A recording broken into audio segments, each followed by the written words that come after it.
আপোনাৰ ঘৰখন সুৰক্ষিত বুলি ভাবে নেকি? যদি এনেকুৱা সমস্যা আপোনাৰ ঘৰখনত আহে আপুনি কি কৰিব? জনতাই প্ৰতিবাদ কৰিবলৈ দম নাই, সাহস পোৱা নাই জনতাই প্ৰতিবাদ কৰিবলৈ। কিন্তু কিয়? আমাৰ সমাজ ক'ত গৈছে?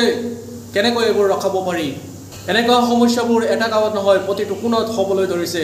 গতিকে সাৱধান ৰাইজ, যদি এজন মানুহ ৰাতিপুৱা উঠে আৰু উঠি দেখে যে নিজৰ ঘৰখন মাটি হৈ গৈছে, ভাঙি চিঙি সকলো চুৰমাৰ হৈ গৈছে, তেতিয়া সেইজন মানুহৰ আঘাত কেনেকুৱা আঘাত হ'ব আৰু সেইজন মানুহ কেনেকুৱা দুখত থাকিব আপোনালোকে চিন্তা।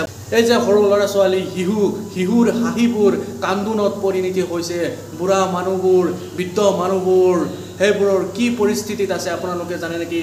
এই যে মহিলাবোৰ প্ৰেগনেণ্ট, সেইবোৰ মানুহ আজি সিহঁত ঘৰত নাই, বাহিৰত আছে, সিহঁতৰ কি অৱস্থা আছে আপোনালোকে জানে নেকি?